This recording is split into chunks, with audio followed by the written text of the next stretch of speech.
Hi, everyone. Thanks so much for joining us today. We're really excited for what we have in store for you. And so this is part of our Magic Hour initiative, where every week we're celebrating the faces and places that make LA magical.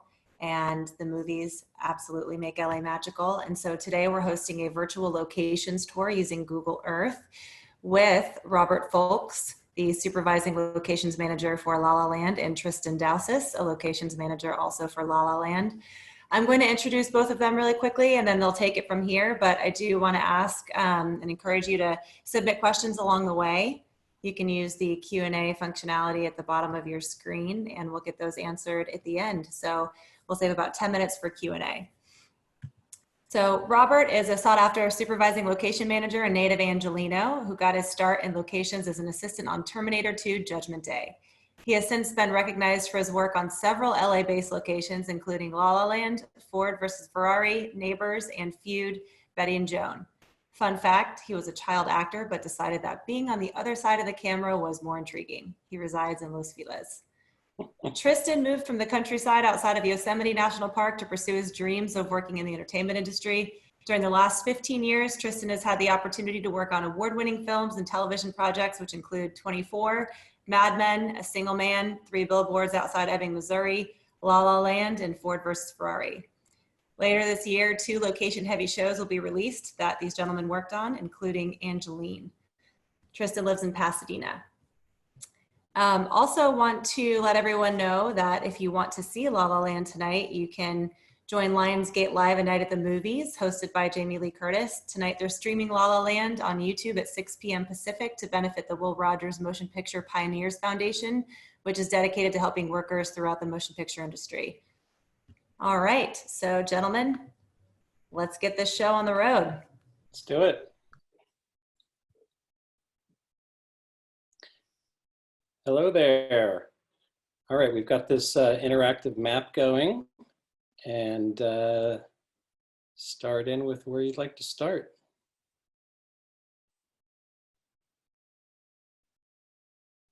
There it is. Very cool. It's wow. That's not the way that we got up to the set, but that would have been great with a helicopter, Tristan. Absolutely, absolutely. The freeway scene was one of the first ones that we needed to lock in because Damien had a specific vision of how to do this scene. We scouted a few different freeways. There's limited options that would let you do what you need to do in that scene, as you can see. But I had shot another scene for a movie up here called Cake with Jennifer Aniston. Much different scene where it was just her and her housekeeper in the movie pulling over and looking out over the same from the same spot pretty much on that freeway. Our assistant director had done a commercial up there and we thought this would be the place to do it. We did zero in on some other freeway ideas that maybe would look a little bit more like the Hollywood freeway because that's the way it was written, but there's no way we could have pulled this off at the actual Hollywood freeway. So, and ultimately having the view of downtown in the background and being able to control this fast track ramp on the weekends was ultimately the best place to do it. There's Tristan now. The car's lined up. Tristan, tell a little bit about the rehearsals and how we pulled this off. So the rehearsals on this for the scene, basically they took place at our stage in Los Angeles. At Riverfront Stages, and it was a flat parking lot. So this was taken. This was over weeks and weeks and weeks that they did this. But obviously they had to rehearse because of that long scene and so forth, and have it on the freeway due to the fact that the freeway's at an incline, which I learned certain things too, even when getting up there on our actual filming day, because the incline is so, and the grade is so bit large. Basically what it was we went up a week before and we did a full rehearsal, shut down the freeway for a full day and did our rehearsal. And just then getting permissions to do, we had to explain, not only do we have to film it, we have to have a full day of rehearsal. We had liked to have had 2 in the actual site, but we had 1 day. tried to get another day to tech scout it in the daytime, but we had to do that at night. Felt like they were already giving us enough closures for what we needed to do. So ultimately it was a 3.5 day of control on this fast track off ramp, going both directions. This, what you see on the screen now, I thought this was fun to throw in. I don't know if this is kind of never before seen diagram. This just shows, I remember, Tristan, you remember transportation put together such an amazing packet that I still have of the logistics to just pull off this sequence, and how much equipment could we take up to the freeway itself, how much needed to stay down below at the base camp, how many CHP officers you need to safely cut across the freeway to get to the fast track, because you have to cut across the freeway to even get up to this fast track. How far does the closure have to start? But this is a diagram showing the details. This is just one of like 30 pages that they put together of how the cars needed to be exactly positioned, what the camera moves would be. It's an amazing document. I looked at it fairly recently on the logistics to pull this off.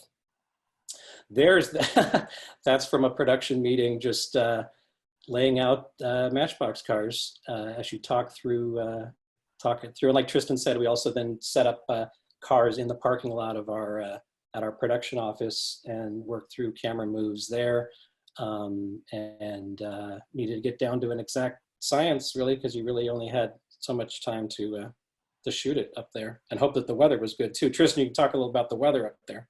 Yeah, the weather started out very, very, very hazy. I mean, it's gorgeous in the scene, but early morning, the marine layer, because you are not too far from the ocean and so forth, did come in. So that became a factor, but it blew off, and that early on was a concern.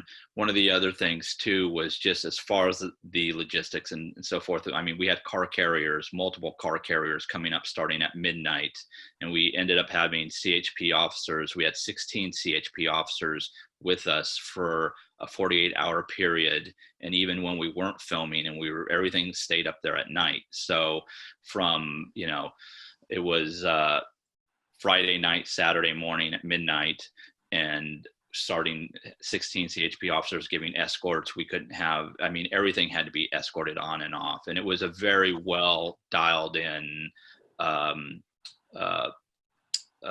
detail, which was amazing. And yeah, Caltrans wanted to make sure they could reopen that Monday morning. So it had to be an exact science on how we get everything off there and cleaned up, and any spills and just anything. So, but yeah, so that really is downtown in the background. It did clear up, and that was the beauty shot that was conceived, and you see it in the movie. So that was a treat to actually see the weather that you wanted ultimately. And a fun fact, we ended up eating up there too, having lunch up on the freeway. In the heat. Yes. Robert? Yeah. Here we go. Okay, so we already zoomed in on Kathy's Corner. That's pretty great that this isn't a street that people can normally drive down, but Google has figured out how to get you to this exact spot. This is one of the most asked about locations, even to this day. People want to be able to get to it. People ask me, how can I get to it? And I say, well, you've got to have a key from the park film office to open the gate to get to this spot. It's about equidistance between the observatory on one side, where there's a gate at the tunnel, and then from the travel town side, you have to work your way up to this spot. And you're actually looking out over the valley in there. It's not, it was conceived to see Los Angeles, but we had so many other things that showed LA that basically what made this spot special was this tree, as you all know from the movie. That's a real tree that was there. The bench was added. We had to take out a couple pylons that looked weird in the background. I don't know where that bench is, but it's a pretty famous bench. Whoever has that now in a vault somewhere. This is fun. I actually took these shots during I don't think these have ever been seen. This is me shooting one of the initial rehearsals of the dance. That's Damien holding his cell phone, and Mandy Moore, our choreographer, who's become pretty famous recently with Zoe's Exceptional Playlist. She's a producer on that, which is cool. But that's Mandy and working through these moves on the exact spot with, those are rehearsal dancers. They actually made both of those both of them made an appearance in the Another Day of Sun sequence. You can see them in that first dance sequence, but they were there to be to really work this through. But even Emma and Ryan, Tristan, you had to go up there so many times to get Emma and Ryan to rehearse on the spot, because like you were saying about the curve of the road, you could rehearse all you want on a flat surface on a stage, a dance number like this, but this was on an incline, and they had to get up there. Well, you watched a lot of those rehearsals, Tristan. Yeah, weekends we would go up there, and they would spend about 2-3 hours a day rehearsing on the weekends. This, I really have to give a shout out to the Parks and Recs film office just for working with us on this. It's you know, they were able to get us up there on the weekend, and it was and they really worked with us. We worked with Parks and Rec quite a bit on this film, so big shout out to them for everything that they did. And I think letting us go up there so many times too. You know, the initial proposal is always a few days, and then it turns into 15. You know? And this is one of the things that is so exciting, is when we were shooting it at the in the evening at the dusk, it was we had our rep with Parks and Film with us, and her seeing it and the expression on her face and how excited she was, that's when you know that you're really working on something special too. I love when people think that backdrop of the duet dance is on a soundstage, because that's what it's kind of trying to mirror, those beautiful sets from the era of musicals, and that's live. That's really the time of day it was shot. And was it 4 takes? I'm trying to remember, Tristan. I think they did it live in one shot 4 times. Yeah, I believe so. Yeah. At Magic Hour, and that's what you see. It's not manipulated, the backdrop. So we're on the observatory now, which is obviously just down the way. This was always scripted. There's certain locations in La La Land when I first got the script that you immediately want to call and just see, are they going to be open to the filming?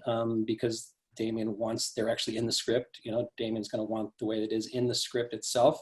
The Lighthouse Cafe and Hermosa was one of them, and the Griffith Observatory was definitely one. He'd always conceived mirroring the Rebel Without a Cause shot of them pulling up to the front.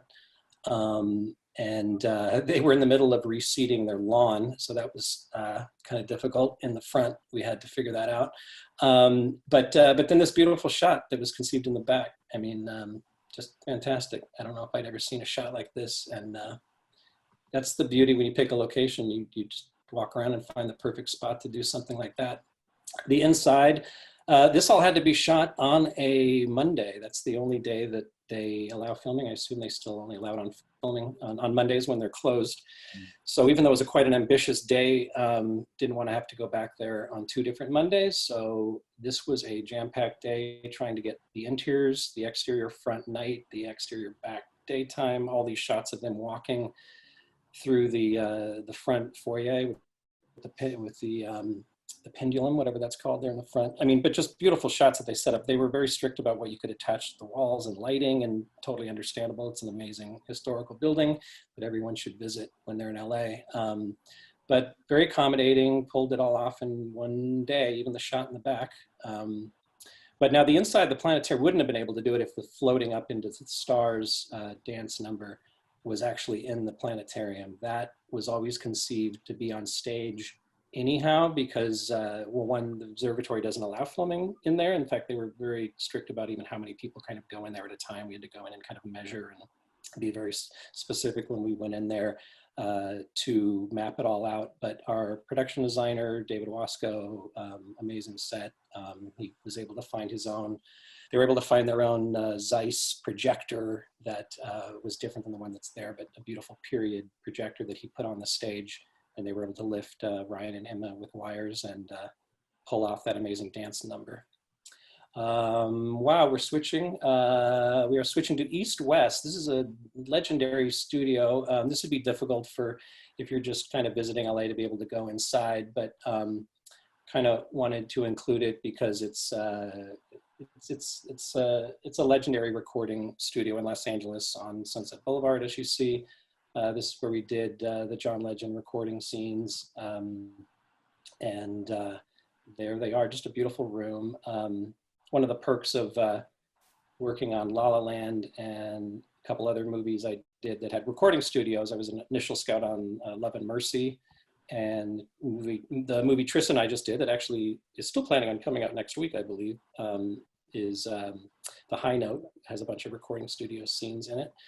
So yeah, I'm pretty familiar now with all the different studios, and this one was kind of a no-brainer. We love the look of this on Sunset Boulevard. This is actually where Pet Sounds was recorded with the Beach Boys and many other amazing albums.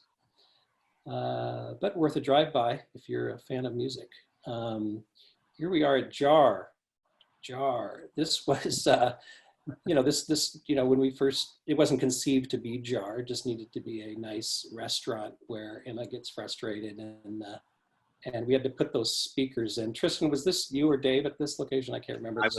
I was there. It's 4 years ago now. Yeah. So the one thing we had to add were those speakers on the wall, because she has to sound like she's listening to the sound coming out of the speakers, right? Is that right? Everything else is pretty much there. Yeah.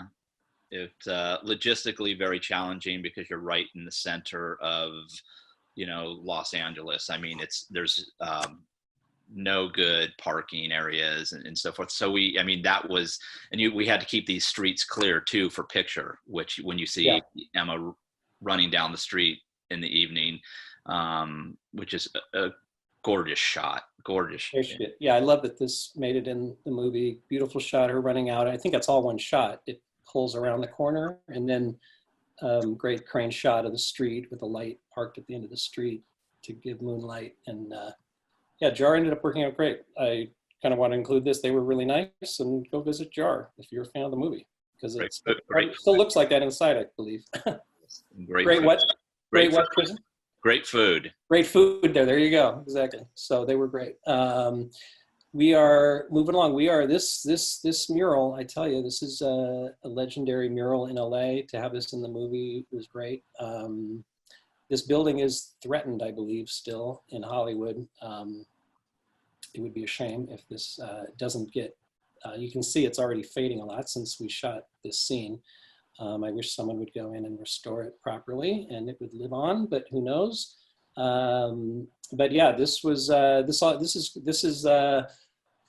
this was when Mia finds that her car was towed, and she has to do kind of the walk of shame. We called it the walk of shame as she's walking down. And that was kind of a fun thing to piece together, because once you kind of knew where the hilltop house was, you can kind of logistically see where she would be walking. We knew we wanted to have her walk down into the Hollywood area. So, found all these great shots to be able to have her walk from believability of the hill and a house, and then walking down, and lots of shots couldn't make it in the movie or even be shot, but I think about 4 or 5 angles from the time she finally reaches this spot where she walks past this mural and gives this great little look, and then she goes into this door that we then would believe is the Smokehouse inside. We always knew this would just be an exterior, but yeah, to get things like that in the movie was just so special. Worth a visit if the mural's still there. Yes, that's on. Not sure, I haven't seen lately. Where are we now? We are at Warner Brothers. This is we're seeing. Okay, so this. Well, knowing that she would work at a cafe on a backlot at a movie studio. I mean, that was the initial objective. Again, it's really fun when you get a script like that and it's not tied to a specific studio. I ended up scouting all of them just to see what had the right vibe, where's the right spot for the cafe that seems the most charming and backlot-like, where you can really get the most bang for your buck for where the cafe is situated. And we looked at all of them. Warner Brothers has such great classic history to it that they were wonderful to work with, and we pretty much knew this would be it. We like Sony a lot too. The Sony lot, we kind of mapped out a cafe there, but this ended up being great. I mean, look at that. You get to see, and then the whole Casablanca reference, which there's a window there that was in Casablanca that got to get thrown in to the dialogue, and this is beautiful. Just beautiful the way David Wasco and Sandy, his set decorator, decorated this beautiful area of the lot. And fun They fact, included on the tour now too. I noticed they include a stop here on the Warner Brothers Studio tour.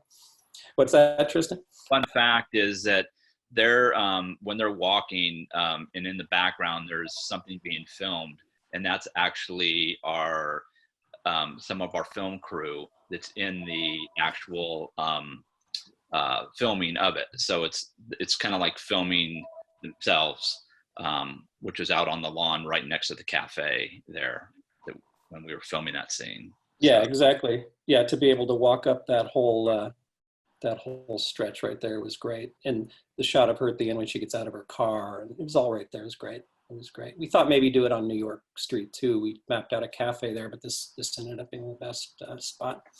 it's a cool lot. It's a great lot to do a tour, I think. Universal gets all the bells and whistles, but to go on a Warner Brothers tour is great too in its own way.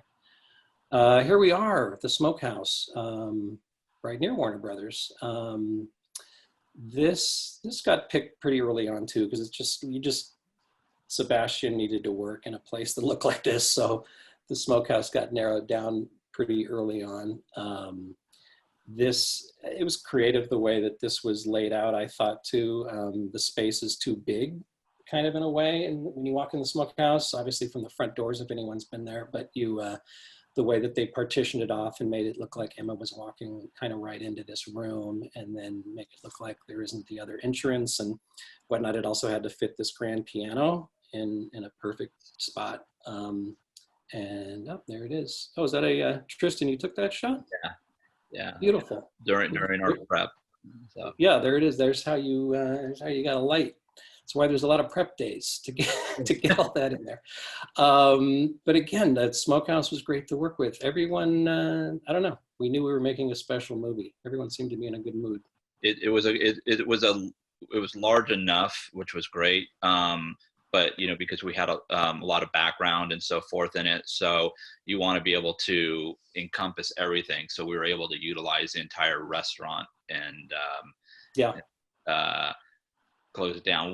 One of the things that I had have mentioned, it's kind of interesting, is that we're in Burbank. If you go right across the street, you're in Los Angeles. So we were there multiple days. So each day we would have to move our production vehicles off the street and move them over into Los Angeles, then the next morning move them back. So logistics and so forth. And by the way, at the Smokehouse, and I know Robert will agree with me, the garlic bread. You gotta have the garlic bread. That's that and to visit the set where Ryan Gosling played piano, and the garlic bread. Those are the two reasons to go. Fantastic. Here's another Burbank location that's fun to, some of these exterior ones are kind of fun to include here, because this still looks very much like this. If you want to go visit La La Land locations, I included this picture of this the mural of the California oranges. There's Ryan Gosling sitting there.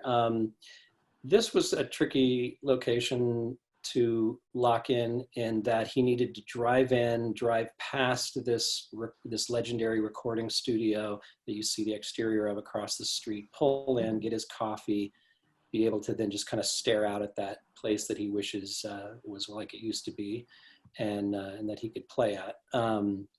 We actually added these planters, got him out into the parking lot a little bit more, and put this beautiful mural. Are you able to go back to the shot of the Google Street View of it? Because you can see what made this. You can see there's the Dairy Mart. We wanted something where it feels like something kind of vintage. Feels like he goes and gets his coffee, and then if you pan to the left, if you're able to. I mean, I don't know if you're, but that's then, if you remember in the movie, that's where you see. Oh, the other way.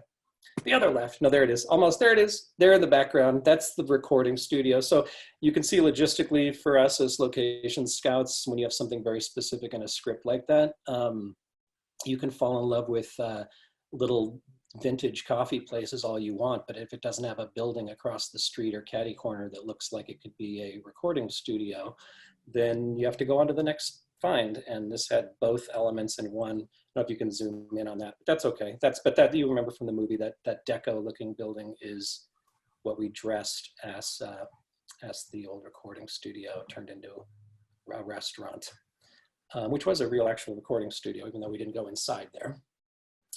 All right, we're moving along. By the What's way, that?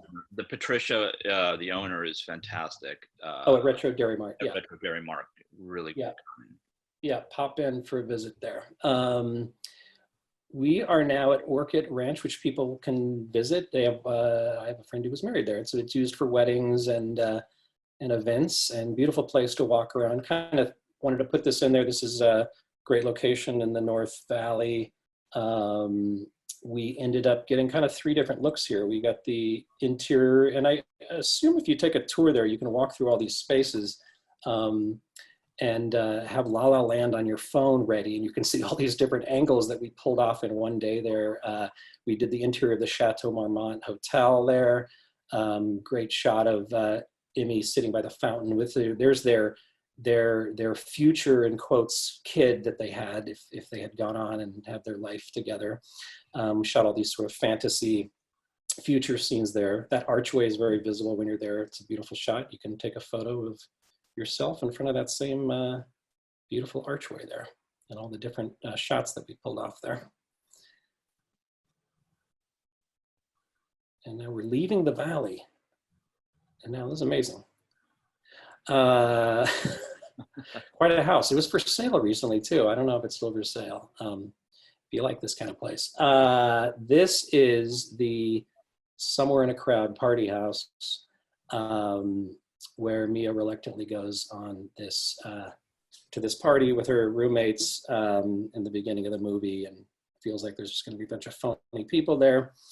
And we did a shot of the front. It made it in the movie a shot where she kind of walks in the door, but it's kind of montagey. We did a little bit more of the front that's not in the movie, but it was all about the backyard anyway. This shot up in the top here, this is one thing I love about the job is when you pick a location, we picked it for the pool in the back and all that made that party scene work, but we had to do the scene of her car getting towed and, or that one shot, and just Linus, our cinematographer, who won the Oscar for this, along with David Wasco for production design, well-deserved. Look at this shot. It was just so, like, we had to put that tow sign, that fake sign there, make it look like her car was towed. But just this beautiful shot. Figured out, do it out front, because this is the location we were at. You have to kind of work with what you got, and you still end up with a perfect shot if you couldn't dream up anything better. Do you want to add to about this location and just finding it? I mean, we were yes. filming and looking for this location. This was the longest find from the time that you first start looking till it's finally a buy, and it's what everybody wants to shoot, including the permit office that would allow 2 nights of music playback, blasting that song for 2 nights, all night. Lots of neighbors to meet here and keep happy. We had really liked a house in Beverly Hills that had a really great layout for it. But Beverly Hills a little stricter. We still film in Beverly Hills, a little stricter with their rules on doing night filming and the kind of filming we needed to do here. Ultimately, that was not the best place to do it at. This is an Encino, LA permit. Still a lot of people to meet and keep happy with that song playing, not only just one night, but 2 nights blasting from the backyard. If you can go to the backyard again, the shot up, and we included a shot of the backyard. Yeah, what made this house really special was the fluidness of her walking in the front door, and big open space where you then see the backyard and the pool and everybody dancing. It just had a great open floor plan for that. Is there still a picture on the top? Oh, nope, I guess we don't have it. But anyway, the backyard, that was where we did the big pool, the big pool dance number with everyone jumping in the pool. We are now at Grand Central Market, Tristan's favorite place in Los Angeles. So I'll let him talk about Grand Central Market. Grand Central Market, I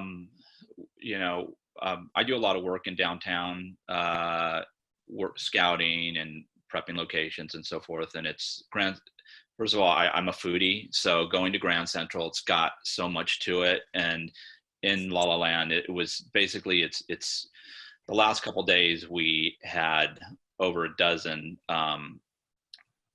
locations that we would go in and just do all these quick shots. And this is where Ryan and Emma are sitting at the pupuseria, and Paul and his mother and father own the pupuseria, and you don't know how people are going to react when you go up to them. And they were so gracious, and they fed the entire crew this great food, and it was just it's an amazing shot. I mean, it's just, and what's cool about it is when I'm walking into that area, I see people that will stop and sit in those chairs and take photos, you know, in their La La Land references and so forth. And they, you know, the restaurant does have a little poster on the wall and so forth. So it's kind of like the impact that, you know, we've done, you know, as filmmakers and so forth to these businesses and so forth, and it have helped, you know, bring, you know, so rewarding.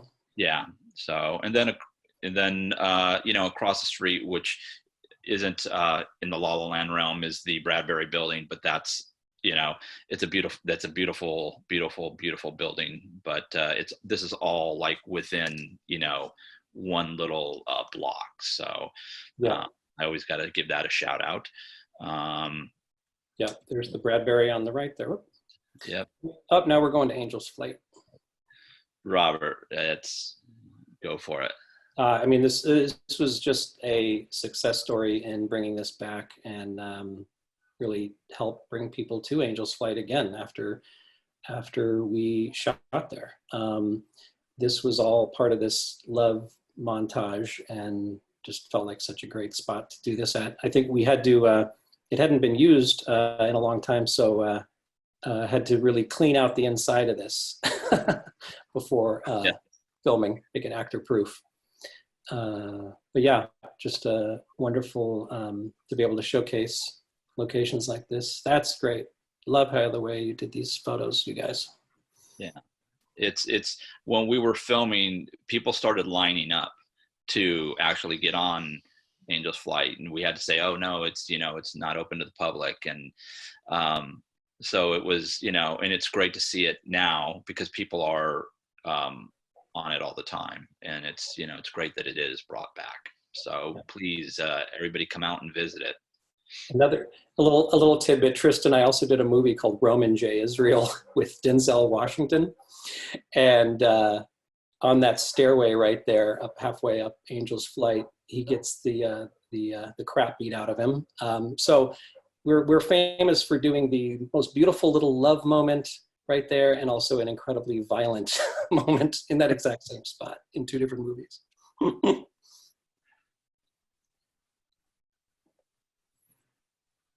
We are now at Club Fado Dough. Love to give a shout out to Steve there. He would love to start filming there. Oh, look, this is a recent shot. It says Kobe, rest in peace there. Wow. This is the exterior of the Playhouse where Mia does her tragically unpopular play, and comes out and has this. I get choked up still when I watch this scene. She's so amazing. This is one of the scenes that won her the Best Actress Award, as far as I'm concerned, this and the audition scene. But she just wonderful. She gets choked up and just gets in her car, and great scene between her and Ryan. The inside of this was a different theater called the Hayworth Theater, more near downtown. But this has a beautiful exterior shot from across the street in the movie, and still looks like this pretty much. Just had to change the posters and do all that beautiful lighting.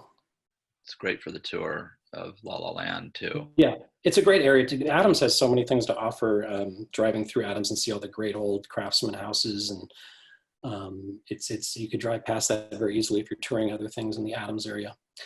And finally, Watts Towers. This was a treat for me. One of the last things we filmed on the movie was the love. We just kept calling it the love montage of them having fun. I remember the meeting narrowing down how many places can we pull off filming in the love montage in the amount of time that we had, because you narrowed it down from 10 places to 8, and then you end up doing 6 or 7, and Watchtower stayed in there, and I hadn't been there in a long time. I'm a native Angelino and had been to Watchtowers, but it was such a treat to film there and meet everybody in the museum there on site, and they were fantastic. And to be able to spend half a day here getting that shot in the movie was great. I love that it made it into the movie. Tristan was off doing some wonderful parts of his love montage on that same day. Yes. Yeah. I was over at Griffith Park in Ferndale, and that's, I think, one of the days I was at Angels. I think it was Angels Flight. Yeah, that might have been the same. We had to divide up the crews and get all these things done. Very last thing filmed in the movie was the Colorado Street Bridge in Pasadena. That was the very last thing shot. And that's the fun part too about what we do, is on things like that where you just start. It's almost like throwing things in the hat and seeing if they stick, and your favorite places in the city, and that's what that kind of was. It was the kind of movie where you could sit and have fun brainstorming. Speaking of brainstorming, look what's on our screen now. This was a thrilling location to lock in. We knew we wanted to be at the Lighthouse Cafe. It was in the script. Damien knew it was where he wanted those scenes to take place, a legendary jazz club, still open, doesn't play jazz as often, I'm sure, but he knew he wanted the lighthouse and the scene in the back and the sign and the interior. On this same day, though, sometimes you have certain scenes that get put on the same day that you're shooting other scenes, and we kind of conceived this as not necessarily being on this pier. We were up the street from the lighthouse and along all these storefronts. And started to kind of think that's, Damien was liking these storefronts lighting up and different things, and maybe this is where Ryan's walking and doing his City of Stars, and you would see the pier in the background because you wind your way up that street next to the lighthouse, you can see the pier. But then the thought dawned on everyone at the same time, if I remember it correctly. We all just kind of said, I just thought it'd be cool to put the ocean in the movie. I'm sure Damien did too. And we're like, let's go out to the pier. And to have this scene actually be on the pier and the logistics of bringing the lights out and the cables and be out at the way out into the pier made for beautiful. I mean, this is how they sold the movie in the trailer too. What an incredible sequence. And they kept the lights too, which was fantastic. The city wanted those lights kept. Yeah, the city was, I was prepping another location, but I do know that, the city was wonderful to work with, City of Hermosa Beach. And I know that, Robert, you spoke, didn't you speak at an event? Yeah, there? They had a dedicated kind of La La Land celebration thing, and I spoke with Steve, the music supervisor, and that's when they brought back these lights to put on the pier in honor of the movie, and just fantastic. Yeah, the couple that he sees dancing in this scene when he's got his hat, and they were there at the ceremony, which was great too. I have a picture with them, and yeah, fantastic. All the things that you discover as you go along. There's the lighthouse. There's the back of it. So yeah, beautiful shot. Oh, look at that. See, there it is. And then there's the shot. So yeah, that's just right around the corner. And they go their separate ways there temporarily. Beautiful. Yeah. Yeah, it's great to work in Hermosa Beach. I mean, I hadn't shot in Hermosa Beach before, so that's always nice when you get to go to some areas that you don't get to go to unless it's in the script. Yeah. Gentlemen, yes. This was amazing. Thank you so very much. And I'm actually in Hermosa Beach right now. So fantastic. Yes. I have some questions. All day. I have some questions for you from our attendees, but I also want to ask anyone who's holding on to a question to go ahead and submit it. Now's the time. Yeah. I also want to say that Angel's Flight, as Tristan mentioned, is open. It's actually the world's shortest funicular, and it's $1 to ride up or down. So definitely something to check out when you're in LA. Yep, definitely. Okay, so let's talk about what it is specifically that you guys do about the trade of being a locations manager. What steps did you take to get into this profession? Oh my gosh, do we have another hour? No. Well, I started out working at a location service up in Santa Barbara. It was my first job in locations. I always knew I wanted to do something in the industry after I gave up the child acting, as you had mentioned earlier. And I love locations, still love it after all these years, decades now, decades. Yeah, I love the creativity of it. Half of our job is being able to really be a creative force early on in the process and deciding where something films and what something looks like on screen. And then we switch into the logistics mode of making sure it all runs smoothly and everything that goes along with that. I love that it's kind of two different paths. Yeah. Yeah. Yeah. And Tristan, your backstory. No. I was working for the film office in Los Angeles, and I ended up I met quite a few location managers because I was overseeing a couple properties and that were used as film locations. One closed down now, which is the old Lincoln Heights Jail, and the other is a Northeast Police Station, which is the LAPD Police Museum in Highland Park, which was so I would coordinate filming there. Ended up getting laid off from my job and transitioned and getting into the union. And, I love photography, and I love that every day is kind of a different day. And that was, oh my gosh, 17 years ago. And was able to work on some great things. Robert and I met, I want to say, I think 7-8 years ago, on a show, on a film in North Carolina. I wanted to go out of state, and he was very cool and had me, and we've done 10 plus projects now. And the thing that is so great about it is, as far as what we do is, like he says, the creativity and so forth. It was the other day I was driving down the street, and I could have gotten on the freeway, but instead I said, you know what, I'm going to take a side street. In the amount of locations you see, like don't take if you have the time, just take another path, and you will find these amazing locations. And that's the thing. It's like I'll sometimes text Robert. I'll say, check this out. Look, what do you think about this? And sometimes, I mean, Robert is a film geek, so he knows about a lot of these things, but he'll know these things, but then they're saying, oh, that's cool. Let's keep that for our files. And we've gone back. That's a great point. Us being a tourist is now you can get around easier with maps. And it doesn't have to be as dangerous like in the movie Grand Canyon, and they get off the wrong way and they get into trouble. And it's like, you just try a different street, try a different route that looks interesting, or you see something on the map that shows this is an interesting thing. They even put film locations on maps, Google Maps, and know that you can always find your way back up to the freeway or whatnot. It's a great point on how to be a tourist in LA. I love that. Yeah. So we've got a lot of really great questions in here. So I know, I'm noticing 43 questions coming in. Okay, so what was the contingency plan for another day of sun in the unlikely event of rain? We do have 300 days of sunshine here in LA, but in the event it was one of those 52 other days.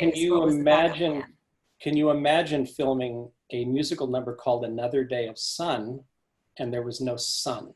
That is, if there's ever a day you want a backup plan, I can't remember what the backup plan was. I think we just kept joking about it and praying. We would have shot it if it was cloudy, I think, and then just kind of put in a little more sunshine in post-production.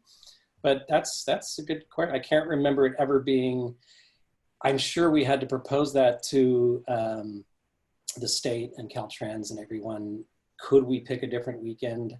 It probably would have had to have been a weekend much later on in the movie, because they were really against the idea of how many consecutive days and weekends we were wanting. And that's interesting. You're giving me nightmares just thinking back on needing a backup. Where the Oranges mural, was that created for the film and then taken down, or is that something that still exists today? It is not still there. I don't know who has it in a vault. What's that? I remember trying to convince them to keep it up because it was so. Oh yeah. And the building owners they said no, and it was not the Retro Dairy Mart because it was a separate building. Yeah, it's the Thai restaurant next door. Yeah. Exactly. Yeah. Were the city lights edited and put in post, or were they really there during the shoot? City lights, I guess, from the duet dance. There had to have been a few little things. Honestly, I can't speak for. I know the thrilling part about it was how much didn't have to be manipulated later overall for the movie. That our cinematographer really wanted to shoot so many things at the time of day that he liked the lighting, the magic hour, including. God, I could probably think of 6 different scenes that he wanted to be at magic hour, and we were able to shoot them at magic hour. But yeah, certainly you can add lights, but I don't know specifically. Now, and are you referring to the city lights that are the lights that go up and down the street lights, or is it more of just? Do you mean the street lights? That's a good question. Yeah, we added those street lamps. Those historical, vintage street lamps kind of was a motif throughout the movie, which were on the pier. You see them when she's walking up the hill before the duet dance from the party. Those, we had tons of those rented. Dressing had every time I was at a location, they'd have it pull up in their truck, and those things are so heavy, and they'd offload these big lamps. But they were so cool when it's lit up, like Griffith Park. Where they're dancing, those were all brought in. It's dark as anything there. We needed them for light anyway. Yeah. It's awesome. Besides the freeway shot, which was obviously challenging, what was the next most challenging location to film? That's one I get asked all the time, and everyone assumes it's the freeway, which has its own challenges prior to the actual shoot, because you're going through a series of meetings where you're trying to convince various city officials and all different departments on how you're going to pull this off, and the logistics of parking and this and that and all of that. But once that actually got figured out, and you had the plan, and you had all the right CHPs and the right number of them, and you knew how you were going to park it, and you knew that in visual effects you could take out the trucks in the background. The trucks are actually there, taken out in post in the shot. The camera spins around, and if you didn't take them out, you would see all the trucks parked one direction there on that line of cars. But to me, once that gets going, that's when I leave Tristan to sweat for 2 days up there watching that be shot. And it's not easy. He's not going to say, oh, this was an easy shoot, because he's up, but it's contained in the sense that it's already figured out and it's up there. For me, the most difficult location in the show in terms of just nonstop making sure people were comfortable and feeling okay with the shoot and getting through it was definitely the Somewhere in a Crowd musical number at night at that house, because you're blasting music. It's like, it was my first experience really with music videos. You're doing a music video and blasting music for 2 nights and trying to keep it at a certain level so you could actually do the scene, and you're parking in a neighborhood all night long. Those are the things that when you're actually working on a movie, you realize sometimes the sets that people might not think are the most pain in the butt, though it's things like that. I remember prepping that too, and like literally having to get a jump on it to talk to neighbors and stuff, because you're so vested, everybody's already vested, production's vested in it, that there's a fine line between when you get to say, yes, let's pick that one, because you don't want to do it, you have to do it soon enough to where you get started and you spend a lot of time making it work, but you don't want to then do a bunch of work and then there's too many people that said, no, you're not going to get away with this. So yeah, exactly. That's yeah, I remember it clear as day. It was a Saturday, and I remember we were prepping it in the summer, and it was hot, and I had to go talk to neighbors, and I'm sweating. So many people. By the end of the shooting there, we had personally talked to 40 people, for long conversations. So you just see how much time it takes just to pull off one location, and you have 40 of them. We had somebody invite us, some of us, into their home for a meal after we were done filming it. Yeah. And that's when you feel that you've done your job correctly, and so you got to be honest. You got to say there is going to be music playing. You're not going to surprise them in the middle of the night. You didn't say there was music playing. You have to work through that in advance. Speaking of houses, how do you find these houses? I mean, I understand, finding, theaters and locations that are publicly available, but Mm. how do you find these houses and get to see the insides and everything and know they're Well, available for building use? up a database over the years is key for us to, don't lose photos of some house that you think you might never need again, because you might, whether it's some crappy little house that you were shooting a scene of some crack den, or whether it's a beautiful $25 million mansion. Save those photos, because you don't know what project is going to need what look. So building those up over the years is key, and just old fashioned knocking on doors and seeing something from the outside. And Google Earth is amazing for that now. You have a scene that takes place and you want a certain shape of a pool, or you want a pool to look the color blue that you have in a vintage swimming pool versus a modern swimming pool. Google Earth, boom, I could see that pool is black. It's not blue. It doesn't look like it's from the 1950s. Don't go into that house. I don't care if the rest of the house is great. We're never going to choose it. Things like that. Google Earth is amazing for narrowing down properties. And Robert, one of the things that we've just experienced on something recently was we were looking for houses in a cul-de-sac. So what we did was we sat in the office all day and we Google Earth scouted. So let's say we all got like 15 different houses that the cul-de-sacs look kind of and you could see kind of the houses were period, because that's what we were looking for. Then you end up going and you drive those, the ones that you've narrowed down. Keep narrowing it down. Yeah. If it's still, and you flyer the houses by leaving a note saying, hey, would you be interested in filming? Yeah, you can feel more confident that you're targeting a house that may actually work. Which kind of, in the old days, I know the old days more than Tristan does. You had to knock on a door hoping it might work, but now you can kind of narrow things down a little more. Amazing. So using Google Earth just like we did today. All right. So each of you, so Tristan and Robert, what's one location that you wish had made it into the film but didn't? Wow. I don't know if I should give away all of the secrets to the movie. I hope someday there's a special edition with some of the deleted scenes. That's not for me to decide. But yes, it was a jam-packed movie with wonderful scenes. So not everything made it. That's a good question. Well, I was gonna say, in a movie like this, you have a certain amount of musical numbers. I remember the balance of how many musical numbers versus how many, like how often should they be spaced apart? And you're doing a musical. It's a musical, different kind of a movie. And I remember there not being enough room for every single song that they had envisioned, or how much time you're going to be able to shoot all of that song on one set or whatnot. But there was, I don't know, it never got shot, so it's not really giving it away, but there was a dance number conceived in front of Warner Brothers, where all the posters are, the big giant posters, when you're driving up Barham and you see all the movie. There was a dance number conceived there, and I had to get with the Burbank permit office to see how much control can you have on Barham doing a dance number on the sidewalk with all that traffic going by. It was a preliminary conversation because it was one of the original scenes conceived, and not everything ends up in the movie or gets shot. Yeah, that's one that comes to mind. The only thing that I can think of, and it was a small little scene, but it was the Regent Theater. I know that there was something there, but I feel like we had shot more over at the Regent. Wait, did we end up doing? Was she eating pizza? Yeah. She was eating pizza in the front restaurant there. Yeah. It was a part of a montage of her working on her play. Yeah.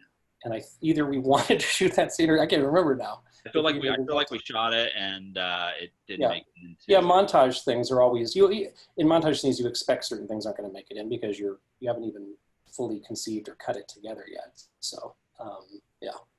It's it was a great movie to work on. I mean, I remember going to the screening with the entire crew and sitting in one of the back rows, and I started crying, and I was like at the end, and I'm just like, I don't want my eyes to be all swollen up when all the grips and the electricians and stuff that I've been on scene. This guy is a softie, and he's but it happens to everybody. I mean, it's such a great,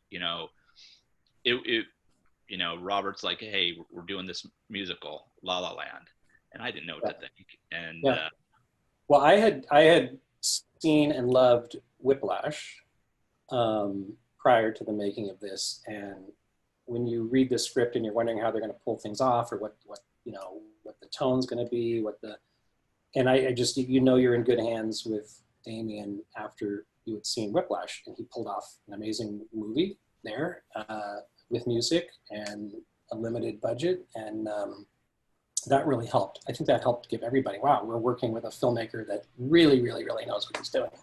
And that made the process great for me, I'm sure for a lot of people. I think that for myself, we had an amazing location department. And then also all the creatives on the show were very open to ideas and so forth. David and Sandy Wasco, Damian, Linus. I mean, it was like, and they listened to the location department, which is a really nice thing for us in doing what we do, and trusting us when we would bring ideas to the table and so forth. And that is worth its weight in gold, So, and you just want to give them that 150%. So, and everybody had a great attitude on the show. Yeah, definitely. So, definitely. So one more question for you guys. Was the sunset at Kathy's Corner real? Yes. That's what's amazing about it, is it was timed to be shot at a specific time of day. And yeah, I get people all think, because it's an homage to movie musicals that have that look behind people dancing. That's what's amazing, that isn't a set, because it was a set in all those old movies. Well, that's amazing. And go ahead, Tristan. I was there on it, and yes, it was. And it was hurry up, we got to get this, It was very boom, boom, boom. So yeah, it was, it's a beautiful shot. Yeah. When the sun's gone, you were done. And they nailed it. Ryan and Emma nailed it. And I think because they had the chemistry from doing other films together, that really over into this, to where it was a lot easier for them, and getting it in a few takes and so forth. So yeah. Well, I think we'll close with that, but I want to just say thank you guys so much for doing this today.